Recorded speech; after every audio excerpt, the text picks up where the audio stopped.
जी हाँ, चलती रहेगी स्पीक एशिया। हमारी इस खास पेशकश में आप सभी का बहुत बहुत स्वागत है। हमारे साथ स्पीक एशिया के कुछ पैनलिस्ट भी इस वक्त जुड़े हुए हैं। दिल्ली से हमारे साथ हैं शशांक अरोड़ा, हमारे साथ मुंबई से हैं सऊद अहमद सिद्दीकी साहब, और साथ साथ अहमदाबाद से भी हमारे साथ कुछ पैनलिस्ट जुड़े हुए हैं स्पीक एशिया के। साथ साथ हैदराबाद से हमारे खास मेहमान जुड़े हुए हमारे साथ। सबसे पहले शशांक, आपके पास आना चाहूंगा।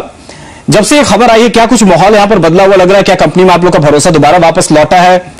किस तरीके की इस वक्त आप लोग को इन्फॉर्मेशन कंपनी की तरफ से मिल रही है? पॉजिटिव एक इंफॉर्मेशन पहले भी थी और अभी भी है, वही बरकरार है कंपनी की तरफ से कि स्पीक एशिया कैसे भी करके इस मैटर को हैंडल करेगी और किसी भी पैनलिस्ट को किसी भी तरह का कोई नुकसान नहीं होगा और कंपनी कंटिन्यू करेगी। यही इंफॉर्मेशन पहले भी थी और यही इंफॉर्मेशन अभी भी है जी।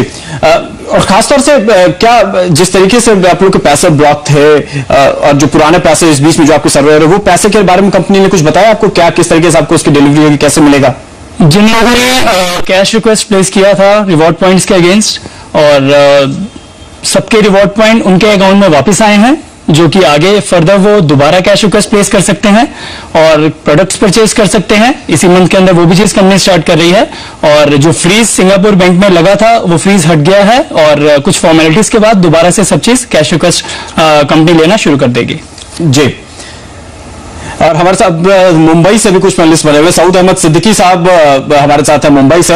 सिद्दीकी साहब, क्या जिस तरीके से अब ये खबरें आ रही है उसके बाद कुछ कंपनी के ऊपर आपका भरोसा वापस लौटा है या अभी भी कुछ डाउट्स बने हुए हैं? तो मैं एक सेकंड के लिए भी ना मेरा कभी भरोसा टूटा है इस कंपनी से और ना ही टूटेगा।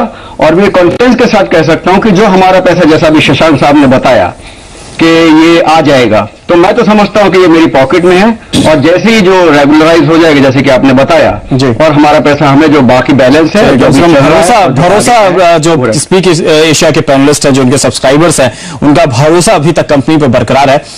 लेकिन हमारे साथ स्पीक एशिया के तमाम पैनलिस्ट इस वक्त बने हुए। शशांक, आपने सुना जिस तरीके से साईं चंद्रवर्धन साहब ने बताया, जाने माने देश के कॉर्पोरेट लॉयर हैं, कि कहीं ना कहीं कंपनी के खिलाफ जो इंक्वायरीज चल रही हैं, जो जांच चली, जब तक वो खत्म नहीं होती तब तक कंपनी का रजिस्ट्रेशन संभव नहीं हो पाएगा। ऐसा मुझे लगता है कि भारत में जो बिजनेस करने का, भारत में दोबारा रजिस्ट्रेशन करने का और दोबारा बिजनेस को रिज्यूम करने का जो सपना देख रही कंपनी, वो कहीं ना कहीं अभी बड़ी मुश्किलों में है।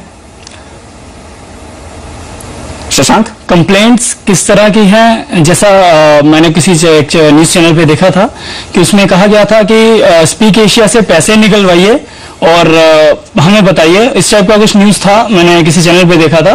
तो कुछ लोगों ने जरूर कंप्लेंट डाला होगा कि हमें हमारा पैसा वापस चाहिए, बट जबकि सबको पता था कि बैंक का कुछ प्रॉब्लम है, अभी कंपनी पे आउट नहीं दे सकती है और जितने भी ये कंप्लेंट्स हैं ये सब हट जाएंगे जब, जैसे मैंने बताया कि फ्रीज हट गया है सिंगापुर बैंक से और कुछ फॉर्मेलिटीज के बाद पे आउट्स भी आ जाएंगे सारे पैनलिस्ट के, तो उसके बाद वो कंप्लेंट्स कहीं नहीं रहेंगी। और जहां तक मेरा मानना है, रजिस्ट्रेशन लेना कंपनी के लिए अब मुश्किल नहीं है बिल्कुल भी, और बहुत आसान हो चुका है। जी, चलिए, अभी आपका भरोसा बना हुआ। यकीनन निवेशक जिन लोगों ने इसमें पैसा लगाया, अब तक उनका भरोसा इस पर बरकरार है, ये अपने आप में बड़ी बात यहां पर जरूर है। फिलहाल हमारे इस खास पेशकश में आज के लिए फिलहाल इतना ही। नमस्कार।